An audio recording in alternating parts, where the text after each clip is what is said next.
Okay, so really quick, we're kind of finalizing mental health, kind of putting everything together. I want you to think about our discussions from the beginning of the semester to now, and we're about to just put it all together. How to come out of survival mode, how to transcend those lower kind of animal, more primitive states of mind. And I want you to think about what fear is, and we've talked about fear. Obviously, there's a personal assessment involved in that, right? That it arises out of the assumption that you won't survive, right? And there's symbolism around what that means. I won't be included. I won't have access to providing my resources. I won't maybe be able to afford the apartment or afford what I want, right? So whatever it is, fear arises out of the assumption. This is the key word here. It's an assumption that you won't survive it. Now, if it's a bear chasing after you, as we've talked, probably fair assumption, right? If it's a huge drop for a whole mile, yeah, you're probably not gonna bounce off the ground, right? So when we talk about cognitive behavioral therapy, ultimately, which is the most effective form of therapy for these issues, massive, major suffering, hardship, catastrophic mental outcomes, these are outcomes, right?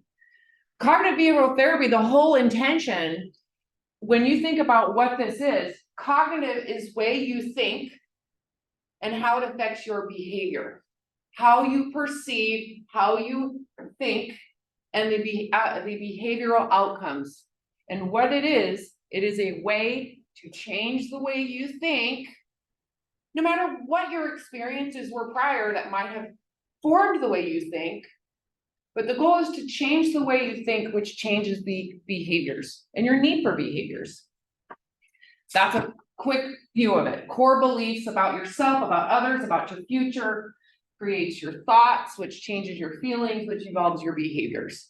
So when you think about what ultimately can change this, because it's all based on fear, this is all based in fear, you know, how this drives in terms of fight or flight. How can we change our degree of fear, which can change everything? You'd have to change what you believe about yourself and reality, okay? Those two things.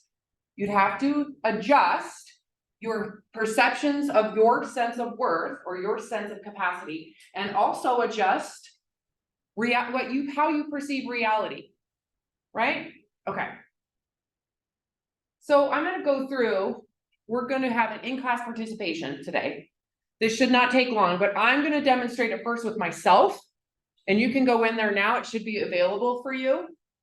So if I were, and I'm going to give you my own so that you have an example of what I expect. It should be turned in by the end of class today. So the question is, what is hardship, right? What is a hardship you don't want to happen and you don't think you could handle? I do not want to lose my house. I don't.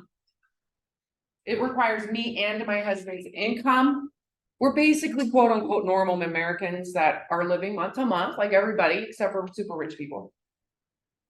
I don't want to lose my house because of financial hardship, which you don't necessarily have as much control as what you think. My husband lost his job last November, right before Thanksgiving, and he couldn't find another one for 6 months. So we had to stop all mortgage payments. I used a credit cards, multiple, to pay bills, to be able to afford to go to my daughter's graduation from college in May, to afford my daughter's graduation from Boise High in May, to be able to afford costs of buying food. That's a real thing. I'm not alone in the world, right? And this isn't the first time, because I was around in the first massive crash in 2008. And I filed bankruptcy, lost a whole business that I developed over 7 years. Filed bankruptcy in 2010, lost my job or my business, which was my job, lost a house, right? I've done this before, right? So this is a real thing. This would suck. On a scale of 1 to 10, I would rate it an 8 to 9. I don't want to have to move. I've been in this house for 9 years, almost 10 years. I don't want to move. This would suck, and I'm being honest. How likely is it to happen? Well, 1 being very low, 10 being very high, probably a 4. Okay, for me, it's probably a 4. There's a likelihood it will happen. Banks work with you, right? I'm trying to get my husband to do a fans only. I'm kidding. I'm kidding. Hey, some people have to do that. To make up the difference if they don't want to move, right? So I don't want to do that, or I don't want my husband to do that. I'm not that desperate. I would rather move than have the mental cost that would cost me. I do have a friend though that does. I have a client that does. Is it fans only or only fans? Only fans? Oh my God. Clearly I don't have one. Okay. But she's trying to get out of a terrible marriage. Hasn't worked. She doesn't have formal education. She's trying to get out, so she shows her boobs. Makes $500 an hour. This is a problem. This is a real thing. How people negotiate. She doesn't want to do it. She has a son in junior high. She's trying to negotiate. How do I get out of this marriage? This is a very abusive marriage. So don't judge. What are you willing to do to not have that 9 or 10? Right? So it might be different for you. What brings that about? And for her, the likelihood of her getting divorced is now a 10. She can't do it anymore. So how is she going to take care of herself? So back to me. Oh, back. Suppose the worst does happen and there's no way out. How would you feel? I would be sick. That would suck. It would suck. And I would be embarrassed because this is the second time I have failed at the American dream. This would be the second time. Yes, I'd get rid of shit. That would feel really good. I mean, there is a part of me that would be like, I would have to go through everything, get rid of stuff. I would be paring down. I'd be getting ready to go find somewhere to rent, which I'm not sure I could afford right now because the mortgage is probably close to what rent would be. So I'd be moving probably an hour or so away just to be able to afford a 2-bedroom apartment or 3-bedroom apartment. So the cost of living is a problem, but I could handle it.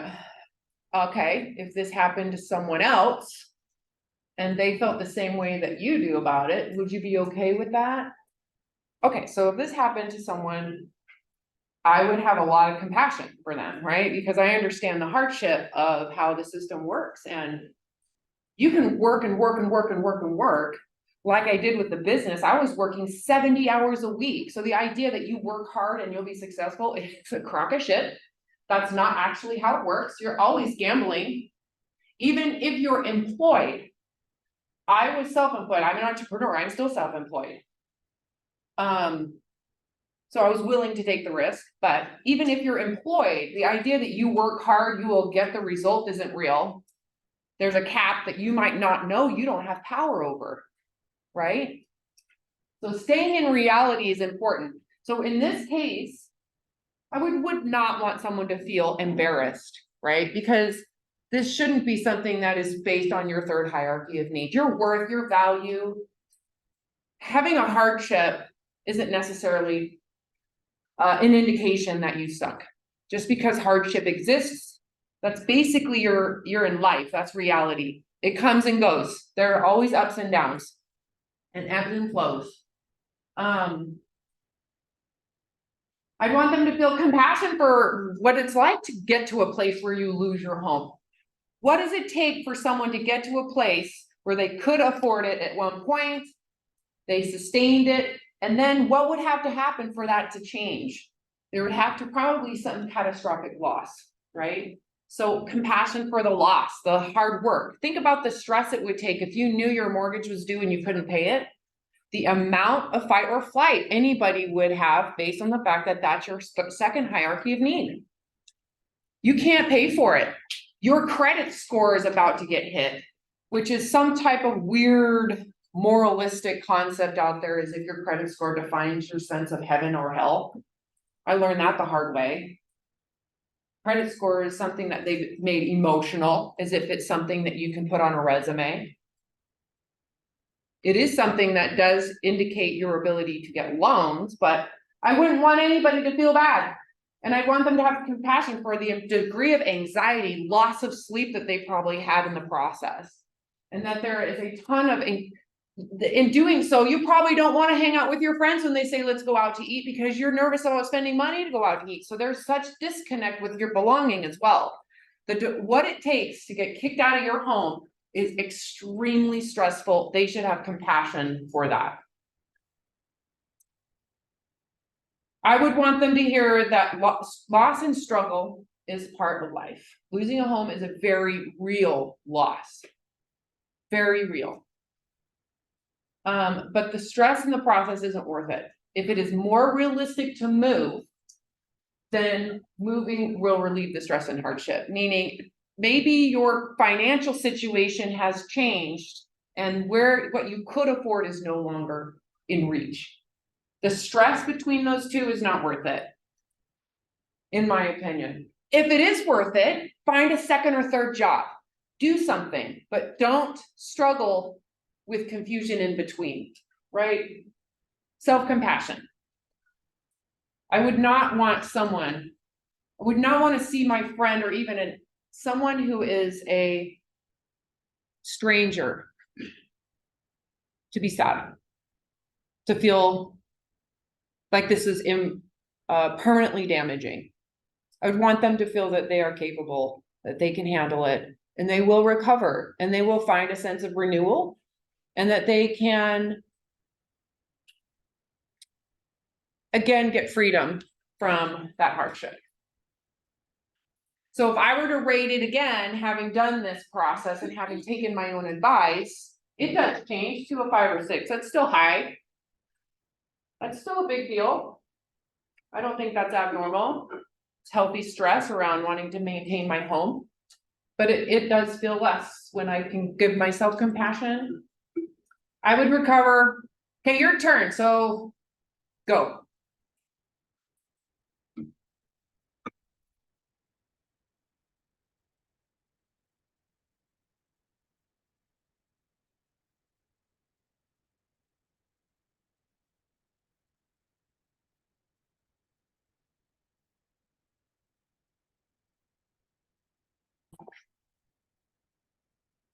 So what are your choices in the matter, right? So let's say something's there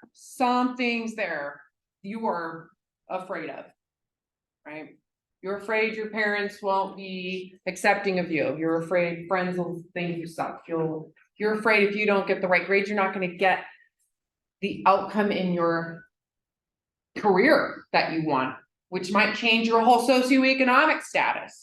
Right? You might be seeking a specific status that might get you the ability to pay for everything and not ever have to have these stresses, right? What are your choices?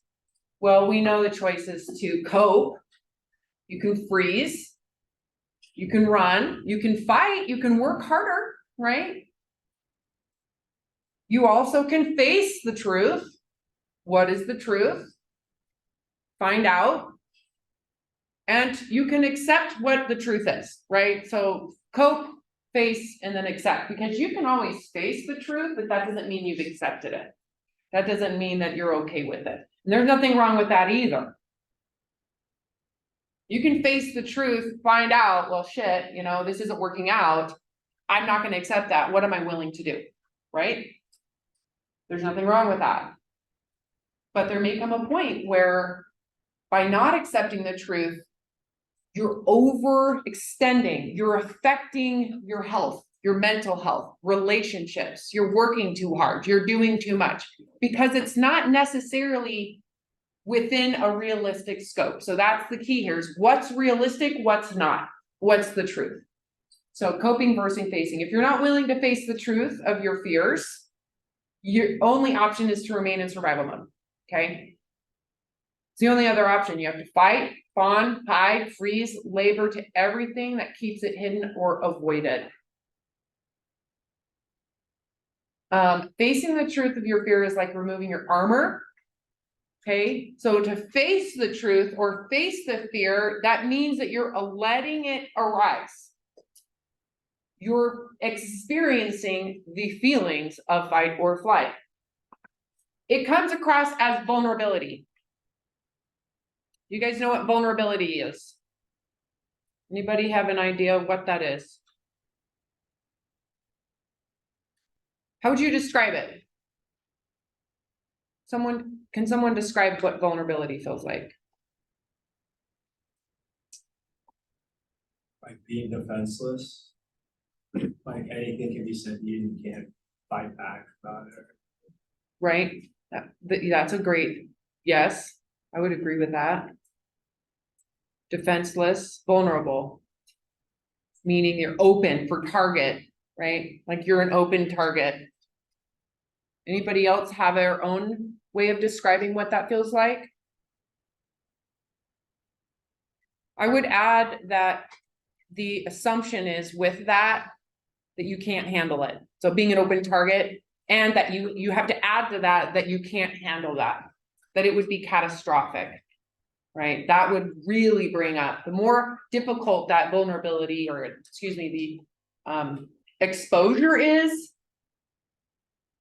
the more intense the outcome might be, the more increased vulnerability you'll feel. So the willingness to be present in a sense of danger without mitigating it. That's the exposure he was just describing about. But it does require a degree of willingness. You have to be willing to feel that. You feel danger, you experience physical fight or flight, and you accept it in order to find out what happened. So that would be courage, right? If you are afraid of this, you will experience anxiety and the impulse to escape will become overwhelming. So that means you're leaving the vulnerability, right? So you have the choice when vulnerability arises, which is fear, to cope, right? To face it, and then potentially to accept what the outcome is, okay? Courage, again. This is backwards. Letting go of trying to control the outcome, which increases the sense of risk and vulnerability. So if you are not willing to control the outcome anymore by setting down your armor, taking it off, putting down your weapons, that means you're letting go of your control, which is fight or flight, letting go of fight or flight response. And that's going to increase then the underlying feelings that you might not be able to handle it. So allowing the risks to face the truth, because it is feel like a risk biologically, emotionally, it all feels like you might be doing something wrong. It develops two very important things. This is really important, so pay attention. Oh, let me let her in.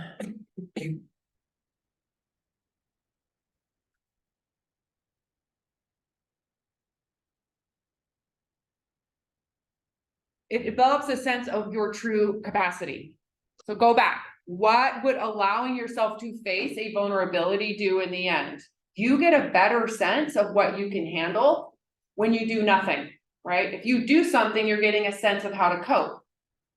If you do something to mitigate it, you're getting a sense of how to hide, fight, right? If you do something, you're developing a sense of capacity to not accept it, to deny it, to avoid it, to fight against it. By doing nothing, again, that vulnerability comes up, and ultimately what you get, number one, is an inner sense of capacity without all those defense mechanisms, what you can actually handle by just allowing it to happen. Ultimately, this results in esteem and competence with yourself, compared to esteem and competence with some coping mechanism. Does that make sense? What I'm suggesting is you want to get a sense of self, not a sense of coping. That can be really strong. So to let go of your coping mechanisms, vulnerability is going to rise, and to do nothing, which would feel like sure death, would actually improve your sense of self. It also gives you a sense of reality, because in the mind, because how fear drives cognitive distortions, It changes how you perceive threat to make it seem a lot bigger. By doing nothing, you're actually going to get a sense of reality that is no longer distorted. Those two are huge. Ultimately, when people do this, they're less easy to manipulate with fear-based or fear-mongering propaganda. The more you have a sense of yourself without a coping mechanism, the more sense you have of reality, the less likely you are to be manipulated by fear, and you'll be able to recognize distortions because you've transcended your own. They were there, you did nothing, right? So courage is what allows you to hit these two main things. And if you remember, finding out the truth, facing the truth results in clarity and awareness about yourself and reality, and your feelings and assumptions might have been wrong. So then we go into acceptance, right? So you get a sense of reality, and then the question next is, can I accept this reality? This equates to the ability to adapt. Can I adapt? Right? Can I adjust? Make sure we have this logged in on me. Can I adjust to this circumstance? Am I willing to? Right? Let's just say, I want you to see if anybody wants to answer or think in your mind. You go through this reality. So let's use the example of you're married, you have kids, you have the opportunity to find out if your spouse is cheating on you. There's a lot to lose, right? You're vulnerable, right? That's a vulnerable place to be in. Your willingness to find out, imagine what that feels like. So there's a letter, a piece of paper in the envelope that tells you if your spouse is cheating or not. They don't know you have it. What would it feel like to open that up? Would you guys agree that would feel scary?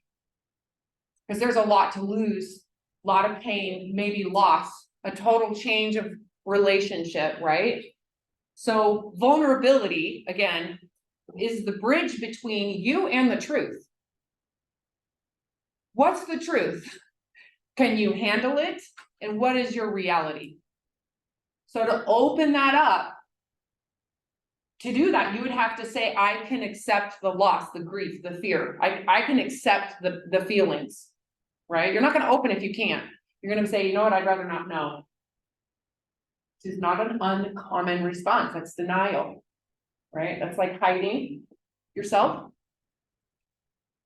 So in this situation, you open it up. You were vulnerable. You're willing to feel that. You're willing to find out. Let's say the answer is your spouse is in love with someone else, has a different relationship, doesn't necessarily is committed to you financially, but has lost all attraction or connection or whatever, but it's true. Acceptance is the road to change. Period. So before opening that envelope, right, you would have to be okay with the change as well, right? It would take a process.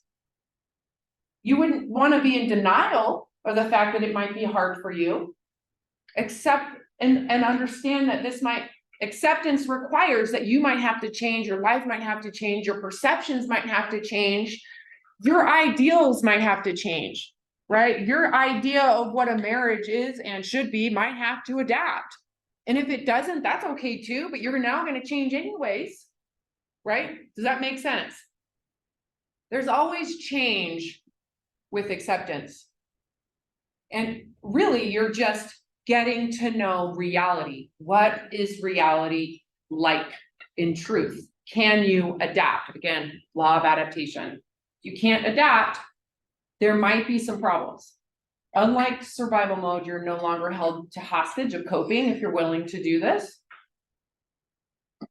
And you develop fitness for hardship and vulnerability. So the more willingness people are to expose themselves, to also open themselves up to the unknown, and especially unknown that might be challenging, It is like weight training for your brain. It is like weight training for your sense of capacity. It's like fitness for your sense of strength to handle hardship.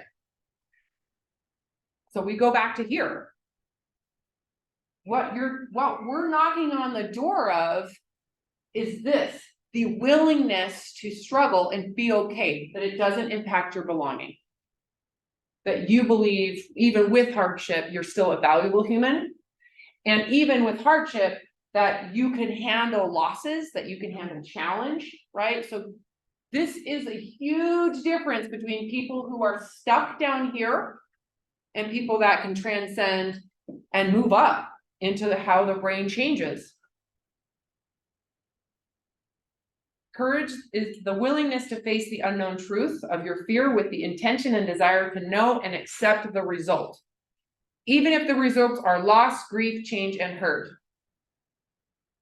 Ultimately, this is a reminder. You get to know your true sense of capacity without having to really do anything. You're just feeling your capacity to actually experience hardship and a true sense of reality. You shoot up. This is ultimately how consciously your experience of life is as you develop resilience and an ability to handle it. Okay, so going back to esteem. Because of the willingness to know the truth and the courage that it takes to open yourself up to the unknown, this helps a person develop a sense of resilience to handle hardship. This is the key to esteem and to moving up into a different area to complete kind of your sense of belonging separate from controlling your outcomes. As a result, there is an increase in curiosity, willingness to explore, and it expands human achievement and potential. This requires a sense of locus of control. So this is an aspect of esteem, locus of it, that is a sense, so let's say an external or intrinsic sense of esteem. Intrinsic means I have the ability to handle this. I know where I would do and how I would go about this. Again, that takes kind of fitness to develop. A fitness of handling hardship, being okay with hardship, to get internal. External locus of control is you are being controlled by someone else's demands or the environment's demands. Okay, moving this. Here's a better picture. Internal, I can make things happen. I can do this. I can change. I have choice. This helps to know reality and what you're dealing with. In an external locus of control, typically you're the victim of the environment. The environment has to change for you to feel safe. The situation must change. The hardship needs to be removed. So the difference between internal, if you think of it from a mental health perspective, is with internal locus of control, you can adapt to changing environments. In this case, the environment can't be changed for you to adapt. That makes sense? That's a simple way of putting it. I can handle changing environments. I can handle having a house, not having a house, moving, not moving, change of job, more change of job, more money. I can change, I can adapt. I can't adapt. So when you have vulnerability, allow it, you face the truth, you do all of what I'm telling you, courage, you're going this direction. You're basically saying, I'm developing a fitness for different environments and I can adapt. Ultimately, this improves self-determination. Self-determination means that you have choice in matters instead of being a victim of environments that you think are making choices for you. Each person's ability to make choices and manage their own life, basically. Self-determination is based on, like, at least for me and my experience of it, was the moment I said what's good for me versus what's good for my parents, what's good for coaches, what's good for other people, and how far am I willing to go to make them happy by sacrificing my wants and needs. So self-determination means I'm going to give myself the lenience to find out what my needs are and I can fulfill them. More so than I'm going to do what other people think I should do for their fulfillment. That's a real short way to describe it. Research shows that it requires competence, a sense of autonomy. These two right here, a big deal. Autonomy means that you are making the choice, not your country, not your culture, that it is a sense of your own wantingness and that you have capacity to handle the loss or the gains. And there is some relatedness, and this has everything to do with, and I'm still worthy of love and belonging. These three together are markers of positive mental health and actually moving up that the map of consciousness. Okay, here we have Brene Brown.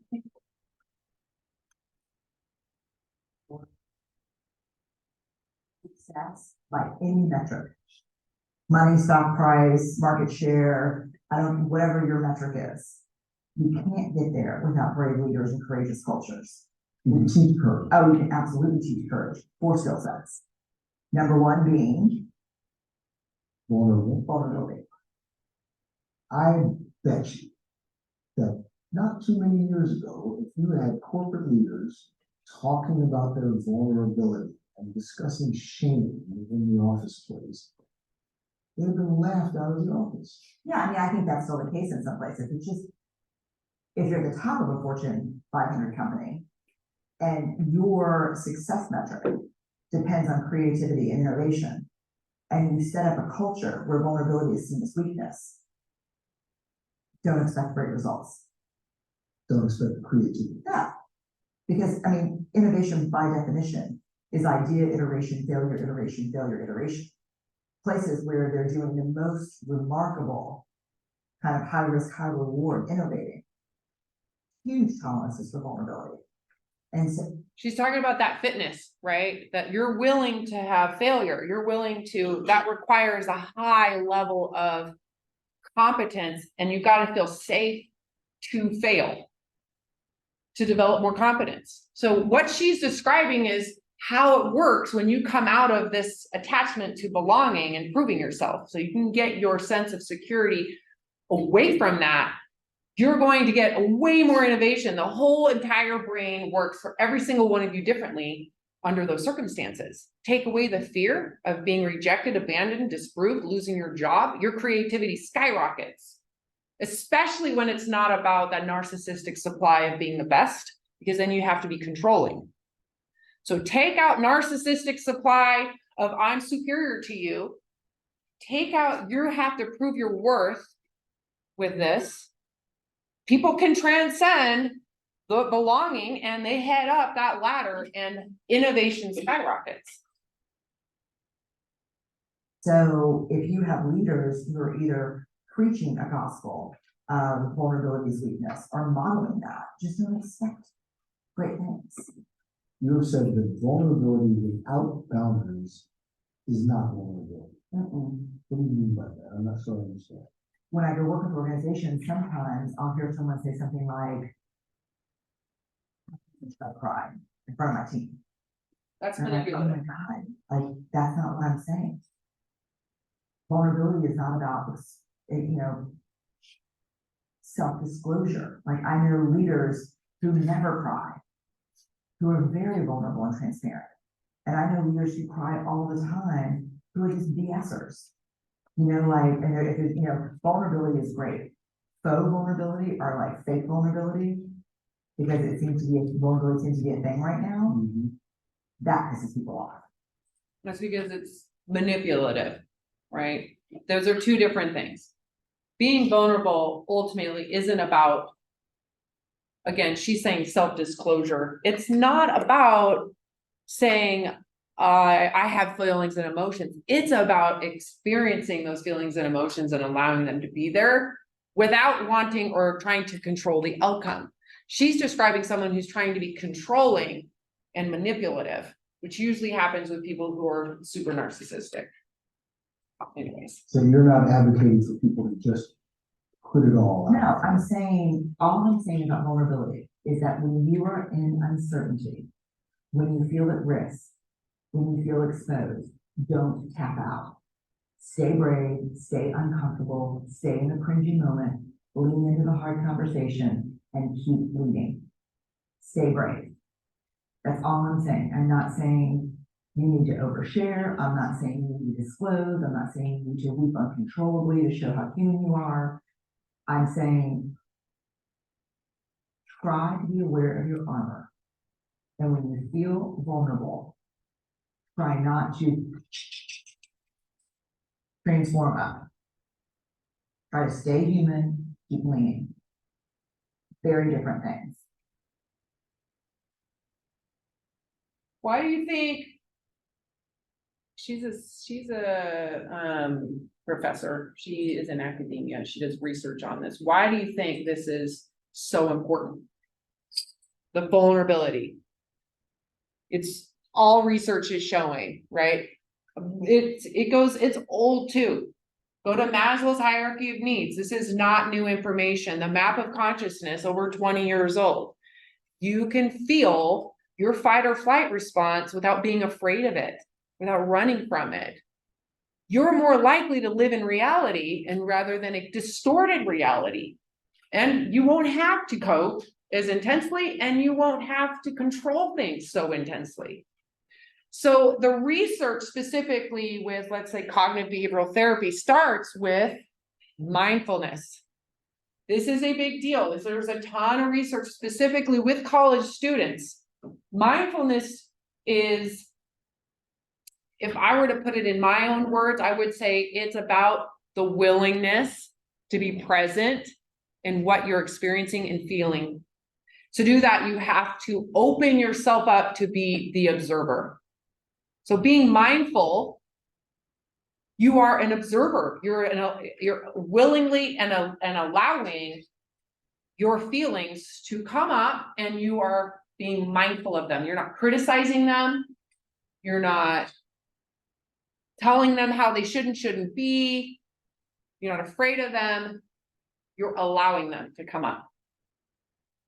So mindfulness is a mental state achieved by focusing one's awareness on the present moment, while calmly acknowledging and accepting one's feelings, thoughts, and bodily sensations, used as a therapeutic technique. Mindfulness is a therapeutic technique. It starts with feeling what you're feeling and being observant of those feelings, rather than critical or demanding. Meditation is a practice using techniques such as mindfulness is a technique, or focusing the mind on a particular object, thought, or activity to train attention and awareness and achieve a mentally clear, emotionally calm, and stable state. So one of the things I used to think of when I thought of meditation was that you have to isolate yourself, you have to completely remove distraction, and that can be one way, and you are trying to get yourself centered.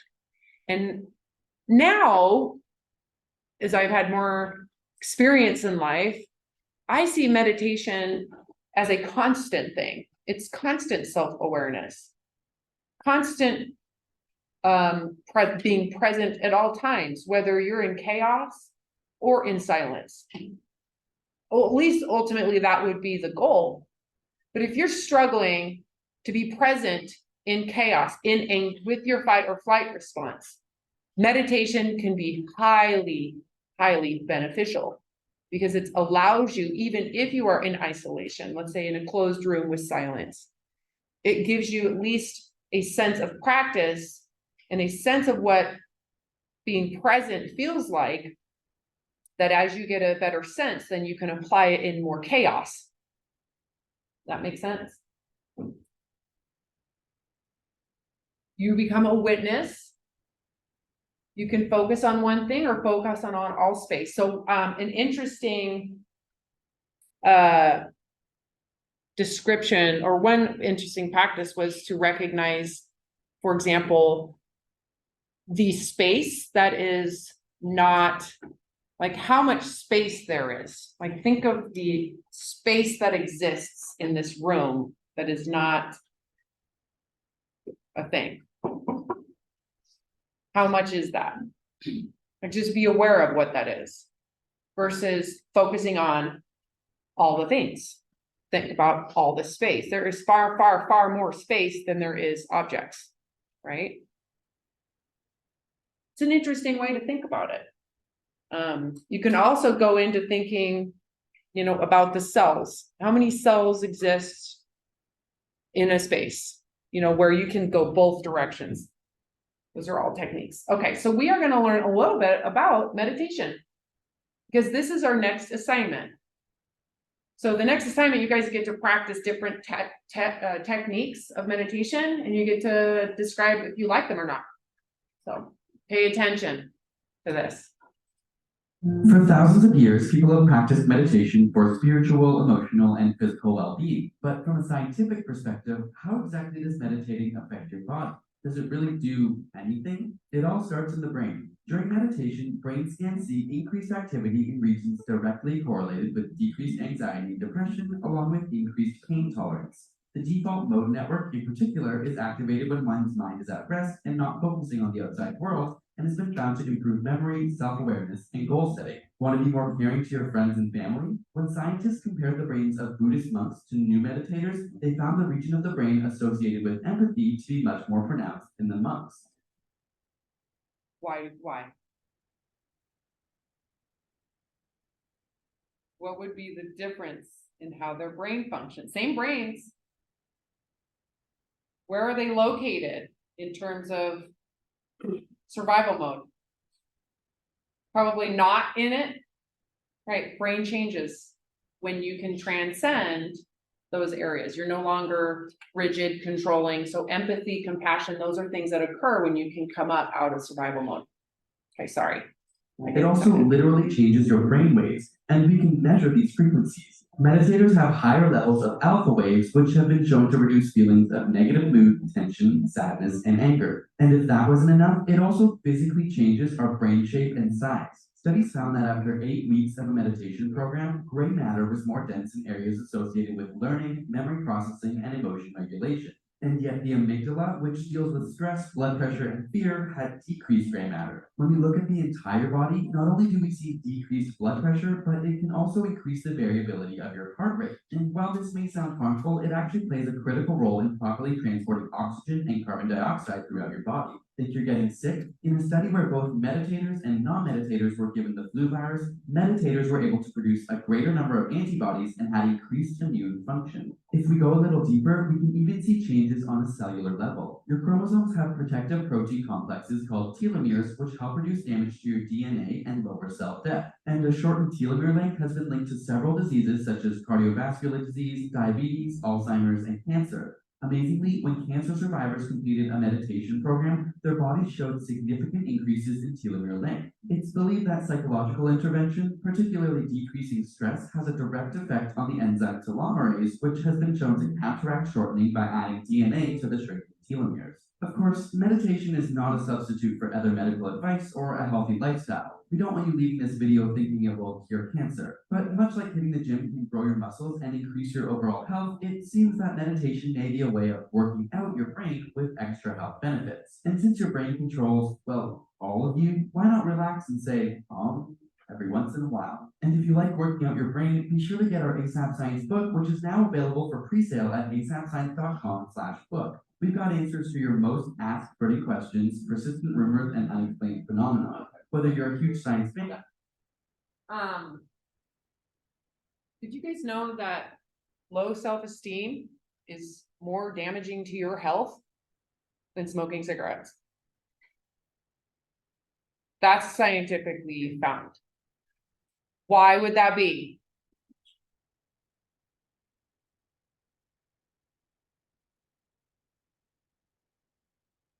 How is it that low self-worth, low self-esteem could be that terrible for your health? Just all the stress. Chronic fight or flight, and the fact that it affects your immune system. So what they were saying, and really the premise of the research that is significant, when you can come out of fight or flight, your immune system is better. Your inflammatory response to food is less. Someone in fear eating the same exact food as someone who is not in fear has a different reaction to that food in terms of blood sugar spike and an insulin response. So. Low self-esteem, low self-worth. Very high triggers, right, of fight or flight and survival mode. Can directly impact your biological health and risk for disease, especially over a chronic period of time.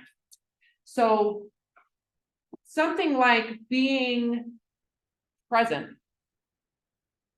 is the beginning of assessing your fight or flight. Just being present with fear and having the courage to be present with fear, present with vulnerability. And as Brene Brown said, lean into it. Don't put your armor up. Feel what it feels like. Allow it to be there longer. You're developing a degree of mental fitness, which ultimately has a biological cascading effect that improves your physical resilience, not just your feelings of wellness and well-being. Your body responds differently to stress as well. It starts from your mind. Oh my God, I just got through that whole thing. Oh my God. Any questions about this practice? Any questions about this practice? Can't believe I did it. Up here. That. Anybody want to go through another one? I can give you more of this. You want me to describe, was this helpful for you guys at all? I can do another one. Let me use myself as an example because I feel like this is how you change your biology. This is how you do it. There's a fear that comes up, you face it, so let me see. I'll do another one. Or does someone else want to do one of their own? Anybody? You know, it's hard to share because it's vulnerable, right? So if your hardship, like at the, obviously at the top, you graded it, then at the bottom, you graded it again. What if your hardship like scale is not? Then you might want to face it again. The goal is that it changes. The goal in terms of hardship is that you develop a sense of capacity. That I could handle it. It still might be hard. So if I were to rate my number one, it would be the death of one of my children. In a horrible way. Right? Like my son was kidnapped and he was beheaded. Right? That's terrible. I know that's terrible even to bring up, but that is something that could be the worst thing for a mother in terms of grief. Is that going to be a 10 at the bottom? Probably. But the reality is, how would I not commit suicide under this circumstance? Why wouldn't I? Because that would bring up, why am I still alive? Can I live with this pain? Can I handle it? And ultimately, I've actually gone through this process with my own children in mind, so that I can not be controlling of them and allow them. My son's in Mexico. He's 19 years old right now in Mexico. Yay! I mean, I'm happy for him, but my brain is going haywire as a mom. Like, he's gonna die, someone's gonna steal him, fentanyl, you know, whatever. So I would devote myself. This is how I got past it. I would literally devote the life I have to expressing the love I have for him. I would be literally devoted, because I'm not going to kill myself. I have other children. And even if they were gone, what would keep me here? It would be the fact that I have a life that I could devote in their name. Everything I would give up for them. And I would do everything I could to express love, compassion, tenderness to the loss of them. That makes sense? So would it change from a 10 to a 1? No. But I have a sense of what I would do to survive it. I could survive it. Does that make sense? Okay, let me go through something I've experienced. Besides the bankruptcy was rough. But in the end, I couldn't biologically handle it. I wasn't sleeping. I was waking up with anxiety in the middle of the night. I created a whole new business to compensate for the loss of the gym, which kicked ass, but it meant I was working 70 hours a week or more. I was still getting up at 5 in the morning to train clients from 5:30 until noon, and then I would go to this other medical weight loss clinic to then do all sorts of assessments until 6, and then I would come home, and I couldn't feed my family still because I was just paying for bills. Because my husband had lost his job. And he's an engineer, he has a job he can get anywhere, you know. But oftentimes you don't have the power, right? So I could go into my mom dying of cancer. I think that's something that you might all like could probably have a sense of what that would feel like. How many of you have lost a parent and are willing to, no one, anybody here, how about lost a sibling?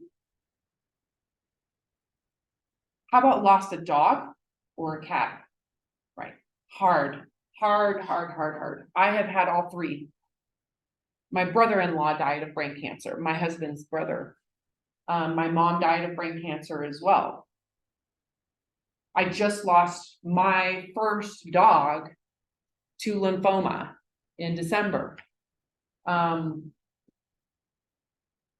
Had someone come to me when I was 20, 22 and said, oh, your mom's gonna die in like 15 years of brain cancer, it would have been like catastrophic, right? How even though, you know, we didn't have a super tight relationship, I still like am indebted to her as my mother, you know? The process of her dying, I had to watch her die. Right? I watched her die for 4 years. It was amazing that I actually had that much time with her. But I was there when she died. Can I handle that? I did. In fact, I was present. I chose in the beginning, I actually went through this kind of process. When she was diagnosed with terminal cancer, I remember knowing I need to say goodbye now. I don't want to say goodbye when she dies. I'm saying goodbye now. And how do you say goodbye in a way that's not like overt, right? Well, I treated her for the last part of her life as if she'd already passed. So I got to say everything I knew I wanted to say. I told her so many things that I knew I was going to want to tell her had she passed away. And our relationship, even though she had had some brain damage from the brain surgery, was so close, got closer and closer, and she became more of an individual to me than a mom. She was a real person that I could see as an individual from like listening to her childhood that she never talked about until she was dying. So I related to her as if she had already passed, so that I could be more deeply connected to her again as a person than as a mom. Still miss her, but ultimately in terms of the hardship, being present with her took it from a 10 to a 1. Doesn't mean I don't wish she was still here, or that I don't think, oh, I wish I could ask my mom. She was a master gardener. Her landscape design was insane, and I've taken on a lot of that skill set. I walk around my yard, which I don't want to lose. And I see her because she helped me design it, even though she's been dead since 2016. I used what she taught me. So my yard is in essence an extension of my mom. So I'm still capable of handling it. So this is how it works in reality. It's not black and white, right? But the courage to be present in grief, the courage, that courage to be present in it while she was still alive, made the process of her dying sacred. It made it less about me and the loss and my, you know, it took out the victimhood in it, right? I don't know if that's helpful. Oh, I have so much more. I could go, anybody else want to add to this? Does anybody else have their own story of handling something hard and then learning on the other side that they are there's so much more capability on the other side? Like, what can't you handle? What can't you handle? And the reality is, you're all gonna die. We're all gonna die. In fact, with the last 5 minutes, let's start the next lecture, because we're gonna go into depth. How do you guys feel about that? It doesn't matter, we're gonna do it anyways. So I will post this later, but for now, we're gonna go into death, dying, and surviving. Last semester, I did this really early in the semester, and this time I feel like it would be good to do right now. And then we're gonna move into, ooh, who got on there? Is this posted? Is it in? It is? Okay, okay. So we're gonna go through the first part really quick. Gerontology is the study of the aging process. So life expectancy in the 1900s was 47. The 2020s, it was 70. I think it's 76 now because it's gone down. So we can kind of see life expectancy around the world. Why do you think it's so much higher here than here?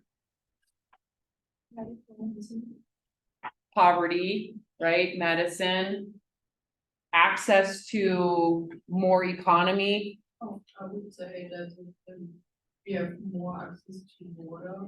Yeah. Yes, the lower hierarchies of need. 100%. Cleanliness, washing our hands, access to water. There is something to say, because if we zoomed in right here, right? We zoomed in on America. Where would you guess the biggest disease rates are? Thinking about what I taught you, right? What I just said earlier about the mind and inflammation and stress and immune system. In America, we blow it up. What part of the country do you think suffers from the most disease? It is the South. It is this area right here, where there is more poverty than in the big cities combined. It is where the socioeconomic structures are very polarized, way more poverty, way less access, right? So we could say relative wise, even though generally speaking, this is doing much better because of access to healthcare, access to clean water, cleanliness, that we have our own degree of poverty, which shows a similar map color. Okay, go back. Let's see here. So you can see the amount of people surviving is significantly higher, above 65. And it's complicated. It's not all just medicine. It has a lot to do with cleanliness, security, those first hierarchies being met. And then the fact that there is a reduction in inflammation just mentally. Think about how much death was experienced in 1900. How many children died because they didn't have access to medicine, antibiotics? So much higher, right? So now we have much less access to death. There's no dead bodies in the street. We don't see it, right? It's cleaned up, it's taken away. Other countries have different cultures and the way they handle that. And the way that we handle it is to not really make it as visible. And if we look at the healthcare costs of getting older, it's really high. And we'll go into healthcare later, but just so you know, as your parents get older, your grandparents get older, the cost of their needs for healthcare skyrocket. They're falling, they have the chronic, now that we live so long, they are going to have chronic life problems. Heart disease is huge in this country, partly because we have a lot of stress issues. Arthritis, degenerative joints, your risk of cancers, because you're just living longer, right, are much higher. So the costs of healthcare being used by, let's say, the baby boomer generation, they are using it a ton, more so than you and me, but we will eventually take that place. And the cost of housing and living for seniors is excruciatingly high as well. So when you think about, older adults, like my mother never went into a nursing home. We cared for her. Fortunately, there's 10 of us children and we took turns helping my father nurse her, and we had hospice come in to help the actively dying process. 10% of people over the age of 85 live in a nursing home, and the median price is $92,000 a year for a private room. Remember, they're not working. I have no savings. We have liquidated our IRA multiple times because we're normal for our generation. Next generation, as you know, got screwed. I have a whole thing on that, but we're gonna be taking care of the baby boomers, and I'm not gonna have that. So thank God they do, because they made all the money. But this is what it costs. And if you want assisted living facility, $44,000. We're gonna have a roommate, right? So it still is quite a bit per year to care for someone who is elderly. 10 to 14% of the elderly live in poverty. They do have difficulty getting food. So let's talk about what happens when you get older. 30% less fat in your face. So right now you guys have this nice cheeks and chunkiness, it goes away. So the bone lines start to show. Deeper lines in your face, that's normal because your skin continues to grow and the sun damage starts to occur and your skin becomes thinner as you get older. So I'm 46, I definitely can tell that I have way more signs that I'm still alive, right? So to me, I like them because I'm still alive. I wish my mom was here and her face was super old, but she's not, right? So as you are living longer, you're going to show signs of that you're still alive, right? And that comes with physical changes, especially with the skin. Let's see here, bones. We are going to talk about posture, but gravity takes its toll. You're being constantly pushed into the ground, constant push. And so your musculature, right, is to hold you upright. And if you lose that musculature, there's going to be deviations from the center line. There's a center line here. This person has kyphosis. Hamstrings are a little tight, see the bent knee. We'll talk about posture in the next couple of weeks. Bone loss, arthritis in the joints. As you get older, the urinary tract begins to gradually decrease in size and the weight of the kidneys. This decreases blood filtering and functioning. Hormones weaken pelvic floor, that's for both men and women. And there's a shrinkage and thinning of the bladder that can affect urination and promote urinary incontinence. You know how often you guys see commercials about wearing your new panties that can handle getting wet? Those are for both men and women, okay? Because your pelvic floor, if you don't exercise, can weaken. And again, I will be teaching you the importance of jump rope and actually landing for your pelvic floor. Your vision is going to change. It actually changes around 30 and 40. The lens begins to harden, accumulates, and over time it impacts sight by 40. So reading glasses, even if you have LASIK, I've had LASIK done. Miracle, it's amazing. I would recommend you save your money to do it. You still are going to have to wear glasses as you get older because of these changes. By 60s, the lens turns yellow, loses transparency, pupils shrink, allows less light in. So depth perception changes. Hearing also goes down. 20 to 30% of people between the age of 65 and 75 have hearing loss. 40 to 50% of people over 75 have hearing loss. So the ear structure deteriorates, eardrum thickens, inner ear bones can be affected, resulting in difficulty to maintain your balance. Exercise, strength training, yoga, tai chi, all of these things can slow down this process. Sexual function. So for men, pay attention. So slowed ability to obtain an erection, diminished ability to maintain the erection, and then there's a decline in the angle of the erection, which makes it more difficult. for all the things. Longer refractory period. Who knows what a refractory period is? Is it gonna be called that? Resolution? Kinda, yeah. Like, when they start- Yes, it's the distance and time between orgasms. So when you think of for men, go back to when you were 14. No refractory period, like boom, boom, boom, boom, you can go, whatever. When you're older, it can be like 3 days, 5 days, 2 weeks between refractory periods. So maybe don't make it part of your identity, you know, because eventually it's not gonna work. Why do you think like news stations that are attracting, let's say, the baby boomer generation, that all you see on TV is about Viagra? It's because they're targeting an age of group of people that watch those stations. So for women's, the walls of the vagina become less elastic, and that makes it more painful.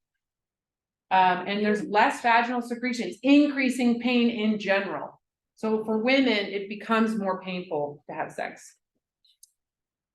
However, despite all that, people are still horny as they get older. So it's still an important thing. I think we should leave there. All right, we'll see you guys on Wednesday. Don't forget to look at the homework. You guys get to start practicing your meditation. You need to start that now. It is posted. Let me look. I know, I just saw that. And change in the signal one. Yeah, it should be posted. It was supposed to be posted today. Hold on. Intro to meditation. It's available right now. Homework 6, intro to meditation. Get it done.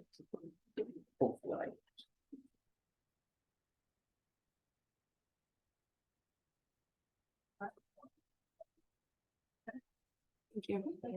What's the? It's the 9th. Thank you. You're welcome.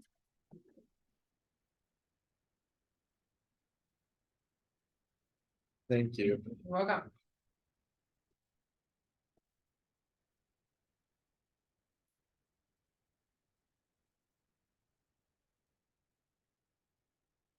Thank you. You're welcome.